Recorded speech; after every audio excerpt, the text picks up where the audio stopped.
اور ان کا مشورہ کیا تھا اور ان کی ریزرویشنز کیا تھی، ذرا یہ سنیے پھر آ کے بات کرتے ہیں۔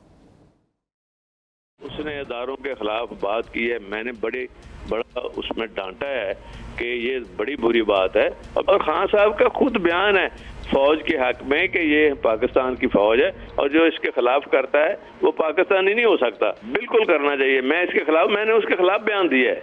میں نے کہا آپ کون ہوتے ہیں ہماری وہ پالیسی کو کہنے والے اور یہ کرنے والے، اور اس کا نقصان ہوا ہے، اس کا فائدہ نہیں۔ پرویز الہی صاحب نے مشورہ دیا کہ شہباز گل کے بیان سے پی ٹی آئی لا تعلقی کرے، لیکن آج خان صاحب کی سپیچ میں ایسا کچھ بھی نہیں تھا۔ آپ بھی زرتاج صاحبہ یہ نہیں بتا رہی ہیں کہ یہ پارٹی پالیسی تھی یا ان کا بیان ذاتی حیثیت میں تھا۔ اپنے چاہنے والوں کو، اپنے فالوورز کو، پاکستان کے عوام کو کچھ تو بتائیں، یہ کیا تھا، یہ کس کے کہنے پہ شہباز گل نے ایسی باتیں کی؟ اچھا، پہلے فیصل شاید آپ نے میری پہلی سٹیٹمنٹ نہیں سنی کہ پرائم منسٹر عمران خان کی ہی ہمارے لیے اسپوک پرسن کی سٹیٹمنٹ ہوتی ہے کہ ہم اپنے اداروں کی، آرمڈ فورسز کی، ڈیکوریٹڈ آفیسرز کی اور ان کی شہداء کی قربانیوں کی ہم ہمیشہ قدر کرتے ہیں، ہم کبھی ریڈ لائن کراس نہیں کرتے ہیں۔ جہاں تک اس کی بات ہے ڈاکٹر شہباز گل کی، پڑھے لکھے انسان ہے، پروفیسر ہے، ان کو ایک موقع دیا جائے تاکہ وہ اپنی بات ایکسپلین کر لیں۔ ہو سکتا ہے کہ شارٹ سپین میں 2 منٹ میں 3 منٹ میں جو وہ یہ بات کرنا چاہتے ہیں وہ نہ کر سکے، ان کو موقع دیا جائے، لیکن ان کو ابڈکشن کر کے، مار پیٹ کر کے، بغیر مقدمے کے اٹھانا ماورائے عدالت ہے۔ ان کو ایکسپلینیشن کا موقع دیا جائے۔ محب وطن پاکستانی اور ہماری خون کے اندر شامل وفا جو ہے پاکستان کے، وہ ہماری تو تربیت ہی ہے۔ جہاں تک ہے کہ کسی نے غداری کے سرٹیفکیٹ بتانے ہیں، یا آپ مجھے کہہ رہے ہیں کہ فلانے کو میر جعفر اور میر صادق کہہ رہے ہیں، یہ تو وقت نے ثابت کیا ہے۔ یہ جو انسانوں کی منڈی جو ہے میریٹ ہوٹل کے اندر اور سندھ ہاؤس کے اندر لگائی گئی تھی، یہ تو ساری دنیا کو پتا ہے کہ زرداری سندھ کے عوام کا پیسہ لا کے پنجاب کے اندر نمائندوں کی بولیاں لگاتا ہے بھیڑ بکریوں کی طرح، 50 ارب میں، 50 کروڑ میں، 10 کروڑ میں، 13 کروڑ میں۔ ہم تو کہہ رہے ہیں کہ کراچی ڈوبا پڑا ہے، سندھ میں فلڈ آیا ہوا ہے، لوگ مر رہے ہیں، نالے گندے وہاں پہ پڑے ہوئے ہیں، لوگوں کے اوپر ابل رہی ہے، چھتیں گر رہی ہیں۔ وہاں جا کے کسی انسان کے لیے 4 کروڑ 10 کروڑ لگا لو تاکہ سندھ بچ جائے، کتا زدہ نہ ہو جائے۔ وہاں پہ میڈیسن تک نہیں ملتی، کتے کے کاٹنے کی ویکسین وہاں پہ نہیں ملتی۔ یہی تو ہم کہہ رہے ہیں، یہاں پہ انسانوں کی مڑیاں پنجاب میں نہ لگاؤ کہ پنجاب میں آپ لوگوں کی خرید و فروخت کرے۔ تو یہ تو obvious سی بات ہے۔ یہ کب ہوا ہے کہ یہ جو میر جعفر اور میر صادق جو وہ بنے، اس کو کسی نے ایکسیپٹ نہیں کیا؟ یہ تو حقیقت ہے دنیا میں۔ ہمارے یہ پارٹی کے الیکشن کے اوپر، ہماری ٹکٹ کے اوپر جو الیکشن لڑنے والے ہیں، وہ 50 کروڑ لے کے جو وہ اپنی طرف سے جو ہے وہ پارلیمان کے اندر اپوزیشن لیڈر بنے، وہ کہتے ہیں میں نے اگلا الیکشن یہ نواز شریف کی پارٹی سے لڑنا ہے، لیکن الحمدللہ ان کی بھی ضمانتیں ضبط ہوں گی۔ ابھی مجھے بتا دیں کہ 14 پارٹیوں نے مل کے ہمیں ہرانے کی کوشش کی انتظام کے ساتھ، ہم نے کیا ان کو منہ کی نہیں کھانی پڑی؟ ہم نے ان کو ہرایا ہے۔ ہائیسٹ ووٹ ہم نے لیا، ہم نے دوبارہ پنجاب میں عوام کی طاقت سے حکومت بنائی ہے۔ ہم بند دروازوں کے پیچھے سازشیں نہیں کرتے، ہم جو ہے میر جعفر اور میر صادق نہیں بنتے ہیں، ہم عوام کی طاقت میں جاتے ہیں۔ ابھی بھی اس کا حل، یہ سارے بحران کا حل ہی ہے۔ جی ٹھیک ہے زرتاج صاحبہ بہت شکریہ آپ کے وقت کا، آپ ہمارے ساتھ موجود تھیں۔ ایک بریک، اور بریک کے بعد ذرا اسی معاملے پہ بات کریں گے۔ پرویز الہی صاحب کا اگر مشورہ مان لیا جائے تو یہ ساری سچویشن ڈی ایسکیلیٹ بھی ہو سکتی ہے۔ بریک کے بعد بات کرتے ہیں۔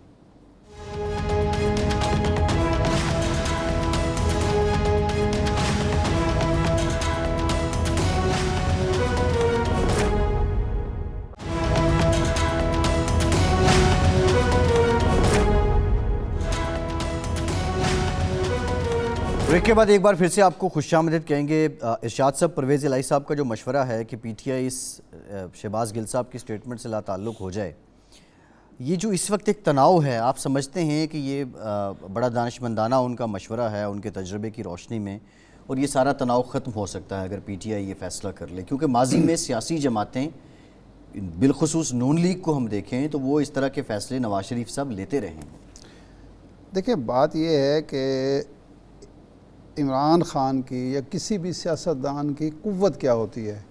عوام ہوتے ہیں، ووٹ ہوتا ہے، رائے عامہ ہوتی ہے۔ اب اس قوت کو آپ نے لے جانا ہے عام انتخابات میں۔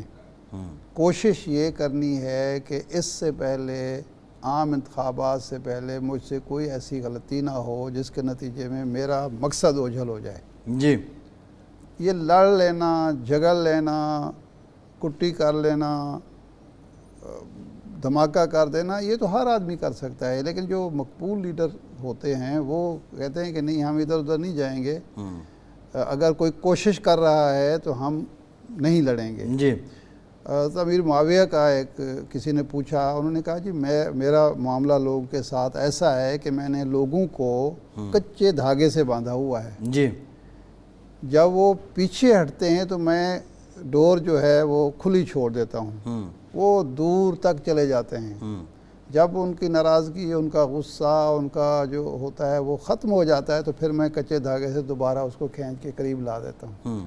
تو یہ جو سیاستدان ہوتا ہے وہ لوگوں کو، اپنے دوستوں کو، حامیوں کو، مخالفین کو، معترضین کو، شاکیوں کو کچے دھاگے سے باندھ کے رکھتا ہے، اور اسی کا نام سیاست ہے۔ بالکل ٹھیک ہے، بالکل ٹھیک ہے۔ ہمیں پی ڈی ایم کے ترجمان اور جے یو ایف اے کے سینئر رہنما حافظ عبداللہ صاحب نے جوائن کیا ہے، بہت شکریہ حافظ صاحب آپ کے وقت کا۔ حافظ صاحب، یہ جو سارے معاملات ہیں اور اس سارے معاملے میں آپ کی حکومت پہ یہ الزام لگ رہا ہے کہ آپ انتقامی کارروائیاں کر رہے ہیں، اور پھر یہ بھی الزام لگ رہا ہے، عمران خان صاحب نے یہ کہا کہ آپ الیکشن کمیشن کو بھی استعمال کر رہے ہیں، آپ توشہ خانہ کے ریفرنسز بھی بنا رہے ہیں، اور اب آپ عمران خان صاحب کی کردار کشی کرنے کے لیے آ گئے ہیں۔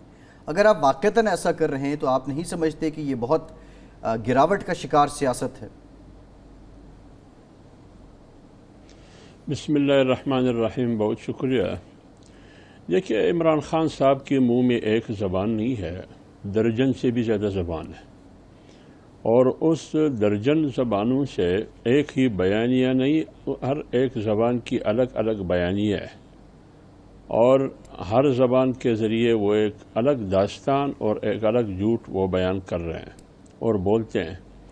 دیکھیے، بات یہ ہے، جب یہ حکومت میں آئے یا لائے گئے، ان کو مسلط کیا گیا، کیا انہوں نے نیب کو اپوزیشن کے خلاف استعمال نہیں کیا؟ کون سا ادارہ ہے جو انہوں نے اپوزیشن کے خلاف استعمال نہیں کیا؟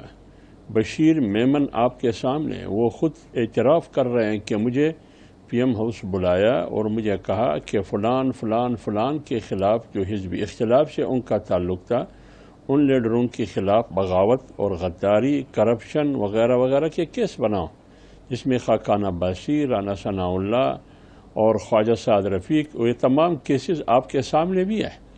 لہٰذا انہوں نے ادارے استعمال کیے۔ اب وہ جو الزام لگا رہے ہیں کہ پی ڈی ایم کی حکومت یا حکمران اتحاد عمران کے خلاف ادارے استعمال کرتے ہیں، تو وہ مثلاً فارن فنڈنگ کیس کی مثال دیتے ہیں یا توشہ خانہ کی، اور تو کچھ نہیں ہے۔ مجھے یہ بتائیے، جب یہ حکومت میں تھے، جب انتخابی اصلاحات ای وی ایم کی نوبت آئی، پارلیمانی سینٹ کی قائمہ کمیٹی میں ان کی وفاقی وزراء نے الیکشن کمیشن کی چیف کو گالیاں نہیں دی، الیکشن کمیشن کو آگ جلانے کی، آگ لگانے کی بات نہیں کی، کیا کیا انہوں نے نہیں کہا۔ پھر اس کے نتیجے میں وہی دو وفاقی وزراء گھٹنے کے بل پہ اسی چیف الیکشن کمشنر سے تحریری طور پر معافی نہیں لیا۔ اس وقت تو یہ حکومت میں تھے۔ لہٰذا یہ شخص چاہتے یہ ہیں کہ آئین بھی میری تابع ہو، عدالت بھی میری تابع ہو، الیکشن کمیشن بھی میری تابع ہو۔ اب آ جائے اس بات پر کہ توشہ خانہ اور الیکشن کمیشن میں جو فارن فنڈنگ کیس ہے، فارن فنڈنگ کیس تو 8 سال سے چل رہا ہے، اور اسکروٹنی کمیٹی کی رپورٹ تو ان کی حکومت میں، اسکروٹنی کمیٹی کی رپورٹ آئی ان کی حکومت میں، تو لہٰذا کوئی بھی ادارہ پی ڈی ایم نے ان کے خلاف استعمال نہیں کیا۔ قانون اپنا راستہ لے گی۔ اگر وہ شہباز گل کی بات کرتے ہیں، دیکھیے شہباز گل آپ کی پوری میڈیا، تمام دانشور، تمام تجزیہ نگار 99% پوری پی ٹی آئی میں عمران خان بشمول میں ایک جملہ، عمران خان سمیت پوری پی ٹی آئی میں ایک بندہ ایسا نہیں ملا کہ وہ شہباز گل کی بیان سے برات کا اعلان کرے یا مذمت کرے، لیکن اس کو ڈیفینڈ کر رہا ہے۔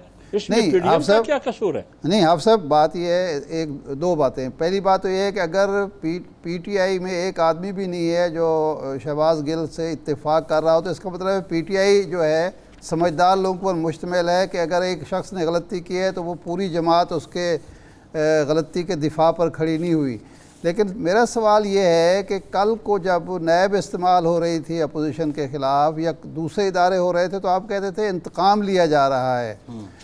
آج اگر ادارے ایف آئی اے استعمال ہو رہی ہے عمران خان کے ساتھیوں کے خلاف، تو آپ سمجھتے ہیں قانون راستہ بنا رہا ہے، تو یہ بھی تو اسی طرح کا انتقام ہے۔ اگر وہ ناجائز تھا تو یہ بھی جائز ہے۔ سبق کیا سیکھا آپ نے؟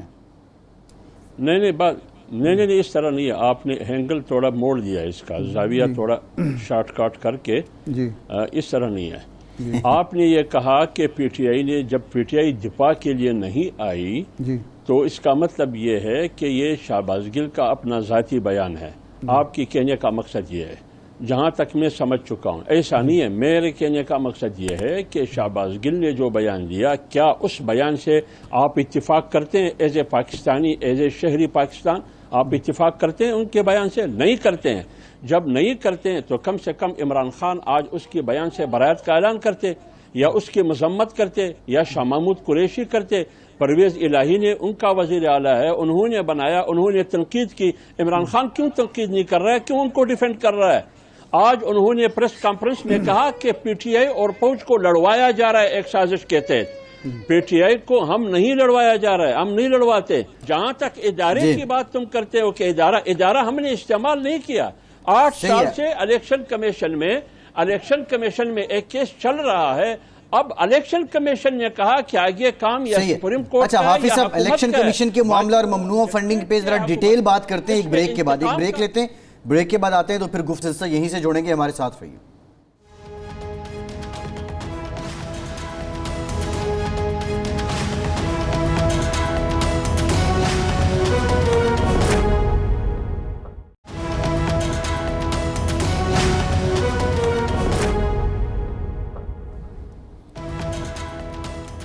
بریک کے بعد ایک بار پھر سے آپ کو خوش آمدید کہیں گے۔ ہمارے ساتھ حافظ حمداللہ صاحب موجود ہیں۔ حافظ صاحب، آپ کی حکومت کی خوش بختی یہ ہے کہ بتدریج ڈالر جو ہے اس کی قدر گر رہی ہے، عالمی مارکیٹ میں پیٹرولیم مصنوعات کی قیمتوں میں بھی کمی ہو رہی ہے، لیکن اس سب کے باوجود جو پاکستان کے عوام ہیں ان کی حالت پتلی ہی ہے۔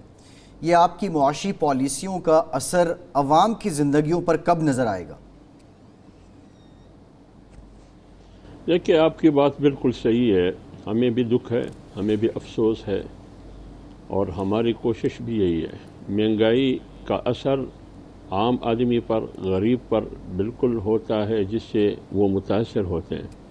لیکن سوال یہ ہے کہ کیا یہ مہنگائی ان 3 مہینوں یا 4 مہینوں جو پی ڈی ایم اور حکمران اتحاد کی حکومت ہے، یہ مہنگائی اس حکومت کا نتیجہ ہے؟ یہ مختصر دورانیے کا، یہ معاشی تباہی بھی اس کا نتیجہ ہے؟ یا گزشتہ 4.25 سال لاڈلے کی مسلط کردہ حکومت کے نتیجے میں یہ معاشی تباہی سامنے آئی، جس کے نتائج آج ملک بھی بھگت رہا ہے اور قوم بھی بھگت رہی ہے۔ لہٰذا کوشش ہماری یہ ہے، ہمارے سامنے 2 چیزیں تھیں، ایک میری سیاست، میری پارٹی کی سیاست، حکمران اتحاد کی پارٹیوں کی پارٹی کی سیاست، دوسری طرف ریاست۔ اب اگر ہم پارٹی کی سیاست کرتے ہیں تو پھر میرے لیے ترجیح میری پارٹی ہے، کیونکہ میں نے الیکشن میں جانا ہے، عوام کو بیوقوف بنانا ہے چیزوں کو اور ان کی قیمتوں کو کم کر کے، تاکہ ملک کباڑ خانہ بن کے اور سری لنکا بن جائے۔ ایک یہ راستہ تھا، جیسے کہ عمران خان نے آخری دنوں میں یہی کچھ کیا، کیونکہ ان کو 4 مہینے پہلے وہ خود کہتے ہیں کہ نومبر میں مجھے پتہ تھا کہ میری حکومت جا رہی ہے، تو انہوں نے قیمتوں کو جو بڑھانا تھا ان کو کم کیا، اپنے سیاست بچانے کے لیے ملک کو ڈبو دیا۔ لیکن پی ڈی ایم اور حکمران اتحاد نے ریاست بچانے کے لیے اپنی سیاست کو ڈبو دیا، معیشت کو مضبوط کرنے کے لیے اپنی پارٹی کو اور پارٹی اور سیاسی مستقبل کو ڈبو دیا۔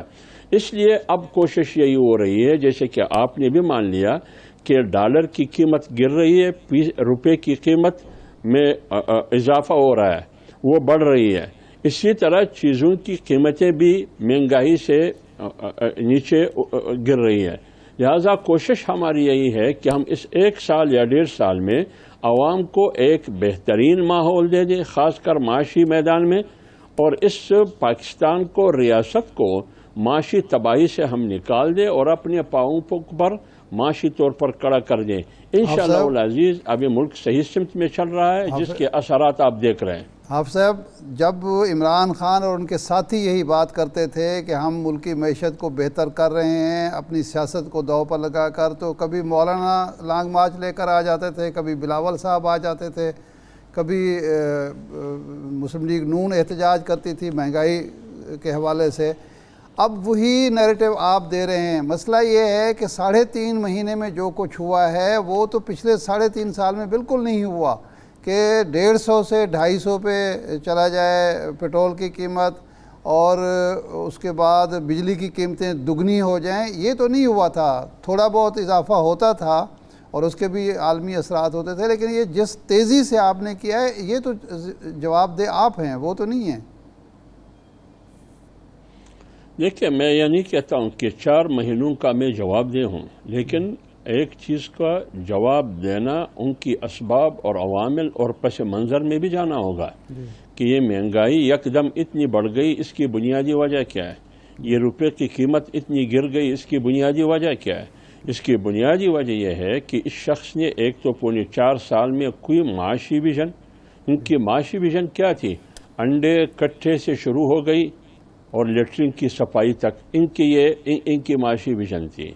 جب ان کی حکومت اور حکمرانی کی وجہ سے معیشت تباہ ہو گئی, یہاں تک پہنچ گئی معیشت کہ یہ IMF سے معاہدہ کر کے ان شرائط پر کہ تاریخ میں پاکستان نے نہ کسی حکومت نے اتنی سخت شرائط پر IMF کے ساتھ معاہدہ کیا ہو, یہاں تک کہ اسٹیٹ بینک بھی IMF کے حوالے کیا. اب جب معاہدہ بھی کیا اور اس معاہدے کے نتیجے میں مہنگائی بھی آئی کہ اشیاء کی قیمتوں میں اضافہ بھی ہوا اور ساتھ ساتھ معاہدے کو توڑا بھی. اب ہماری حکومت جب آئی تو وہی IMF نے کہا کہ ہمیں ریاست پاکستان پہ اعتماد نہیں ہے, حکومت جس کا بھی ہو, شہباز شریف ہو یا عمران خان ہو, لیکن پاکستان نے جو معاہدہ کیا اس معاہدے کو نہیں نبھایا. یہی غلطی, یہی نقصان عمران خان نے پاکستان کو پہنچایا. اس وجہ سے یہ قیمتیں یکدم 3 مہینے میں اتنی اوپر چلی گئی, بڑھ گئی, جس کا نقصان قوم کو بھی ہو رہا ہے اور ملک کو بھی ہو رہا ہے. لیکن ابھی آپ کو خود اندازہ ہے کہ اسی ماحول میں, اسی تنگ دستی میں, اسی معاشی تنگی میں کوشش یہ ہو رہی ہے, حکومت یہ کوشش کر رہی ہے کہ پھر بھی پاکستان کو معاشی طور پر مضبوط کرے. لہذا اشارے اور سگنل معاشی آپ کو بتا رہا ہے کہ معیشت صحیح سمت پہ جا رہا ہے. حافظ صاحب, ابھی تھوڑی دیر پہلے خرم دستگیر صاحب یہ کہہ رہے تھے کہ ہمارا کوئی دوست ملک ہماری مدد کرنے کے لیے تیار نہیں. یہ جو IMF ہے اس سے تو معاہدہ ٹوٹا, لیکن سعودی عرب, چین, UAE, باقی دوست ملک آپ کی حکومت کی مدد نہیں کر رہے, تو یہ تو آپ کی ناکامی ہے, آپ کی حکومت پر اعتماد نہیں ہے دوستوں کو. دیکھیں یہ جو فارن فنڈنگ کیس آیا, ہم روز اول سے احتجاج میں تھے کہ عمران خان اور عمران رجیم کو بین الاقوامی اور ملکی سطح پر ایک سازش کے تحت ان کو مسلط کیا گیا, جو آج نقصان 22 کروڑ عوام اس کا نقصان سے وہ متاثر ہو رہے ہیں اور پوری ریاست متاثر ہو رہی ہے. معاشی میدان میں بھی پاکستان خارجہ پالیسی کے میدان میں تنہائی کا شکار ہے. ان تمام خرابیوں کو بنیاد بنا کر اس کو ملحوظ خاطر رکھتے ہوئے آپ خود دیکھیے کہ عمران خان کی حکومت میں سعودی ہم سے ناراض نہیں تھا, UAE ناراض نہیں تھی, اور ملیشیا ہم سے ناراض, ترکی ہم سے ناراض, چائنا ہم سے ناراض. CPEC آپ نے کس کے اشارے پہ رول بیک کیا, کیوں روک دیا اس پر کام, اور CPEC پر وہ الزامات لگائے آپ نے, وہ سیکرٹ ڈاکومنٹ دستاویزات آپ نے امریکہ اور IMF کے حوالے کیا جو کہ نہیں کرنا چاہیے تھے. لہذا ان تمام چیزوں کی وجہ سے یہ تمام نقصانات ہم اٹھا رہے ہیں, اور اس تنہائی کی وجہ سے آج ہمارے دوست ممالک ہمارے تعاون نہیں کر رہا, کیونکہ ریاست پہ اعتماد ختم ہو چکا ہے. پھر بنیادی وجہ یہ ہے کہ IMF کے ساتھ معاہدہ کر کے پھر توڑ کے سارے ممالک اسی کو دیکھتے ہیں کہ جب IMF آپ پر بھروسہ نہیں کر رہا تو ہم کیسے بھروسہ کریں. JUIF سے بھی یہ الیکشن کمیشن سے عمران خان مطالبہ کر رہے ہیں کہ آپ کی جماعت کی بھی اسکروٹنی ہونی چاہیے, آپ کے کھاتوں کی بھی جانچ ہو. ذرا یہ بتا دیجئے کہ JUIF کا فنڈنگ کا طریقہ کار کیا ہے, اور کیا وہ باضابطہ رپورٹڈ ہوتا ہے, اس کا کوئی ریکارڈ موجود ہے؟ اور حافظ حسین احمد صاحب جو الزام لگاتے ہیں کہ لیبیا سے پیسے لیے گئے, وہ درست ہے؟ دیکھیے بات یہ ہے, میں جمعیت علماء اسلام کا پیدائشی ورکر اور کارکن ہوں. ایسا نہیں ہے کہ میں ایک حادثے کے نتیجے میں یہاں تک پہنچا ہوں یا سرمایہ اور دولت کے نتیجے میں. اور لہذا میں ایک بنیادی ورکر اور کارکن ہوں، بلکہ میں پیدائش سے پہلے ہی جمعیت علماء اسلام میں تھا۔ مجھے معلوم ہے کہ جمعیت علماء اسلام کی اخراجات اور جمعیت علماء اسلام کی فنڈ کہاں سے ہوتی ہے۔ ہمارے جو کارکن ہیں تقریباً 30 لاکھ یا 29 لاکھ کے قریب ہماری ممبر سازی ہے۔ یہ وہ جو باقاعدہ رجسٹر میں لکھا ہوا ممبر سازی ہے۔ اس کے علاوہ ہمارے جو ہمدرد ہے، ہمارے جو ہم نوا ہے، وہ الگ ہے، جو ہم اور ہماری پارٹی کے ساتھ بوقت کی ضرورت وہ تعاون کرتے ہیں۔ اور یہ جو 30 لاکھ کارکن ہیں، یہ سالانہ ماہانہ باقاعدہ 50، 100، 500، 600، 1000 روپے کی مد میں یہ فنڈ دیتے ہیں، مقامی سطح پر، تحصیل کی سطح پر، ضلع کی سطح پر، صوبے کی سطح پر، مرکز کی سطح پر۔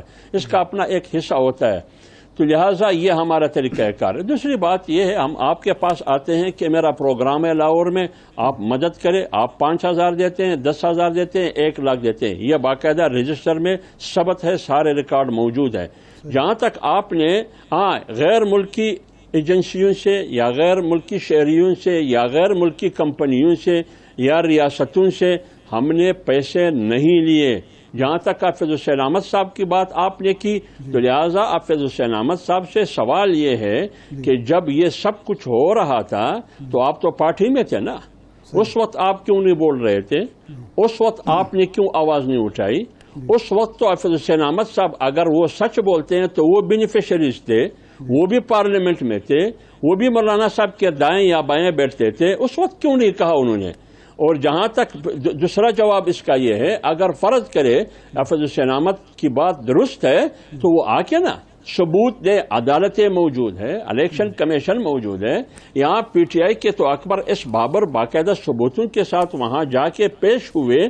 یہ حافظ حسین احمد صاحب نے یہ باتیں اس وقت شروع کی جب ان کی اخراج پارٹی سے ہوئی، اس سے پہلے حافظ حسین احمد نے یہ باتیں نہیں کی۔ اکبر اس بابر نے اس وقت باتیں شروع کی 2008 اور 10 اور 9، 11 سے، جب وہ بنیادی رکن تھے پی ٹی آئی کے۔ ثبوت موجود ہے، ان کے تحریر موجود ہے، ان کے SMS موجود ہے، ٹویٹس موجود ہے، جو وہ عمران خان کو بار بار کہتے ہیں کہ پارٹی میں منی لانڈرنگ ہو رہی ہے، پارٹی میں خیرات اور صدقے کے نام پر جو پیسہ اکٹھا ہو رہا ہے وہ اس کا استعمال غلط ہو رہا ہے۔ اس کے بعد جب وہ مجبور ہو کے پھر وہ الیکشن کمیشن چلے گئے۔ یہ فرق ہے جمعیت علماء اسلام۔ جہاں تک الیکشن کمیشن، اگر وہ چاہتے ہیں الیکشن کمیشن، ہم تیار ہیں، لیکن ایک بات، بس ایک نقطہ، جہاں تک عمران خان کی بات ہے کہ باقی پارٹیوں کا بھی حساب ہونا چاہیے، ان کا بھی ہونا چاہیے کہ ان کو فنڈ کہاں سے آتا ہے۔ آپ کا اصول یہ ہے عمران خان صاحب، میں عمران خان کو آپ کی چینل کی توسط سے مخاطب کر رہا ہوں، جب پاناما کیس آیا تو 450 لوگ تھے اس میں، آپ نے کہا کہ نواز شریف وزیر اعظم ہے، لہٰذا سب سے بڑی کرسی پر وہ بیٹھے، پہلے وہ حساب دیں، پھر 450 کی باری ہے، لہٰذا آپ وزیر اعظم تھے، آپ مدینہ ریاست ماڈل بنانا چاہتے تھے، لہٰذا سب سے پہلے آپ کا حساب ہوگا، باقی کا حساب ٹھیک ہے۔ حافظ صاحب پروگرام کا ٹائم ختم ہو گیا۔ حافظ حمدو بہت شکریہ، آپ کا پی ڈی ایم کے ترجمان ہمارے ساتھ موجود تھے۔ ارشاد صاحب آپ کا شکریہ، اجازت دیجیے۔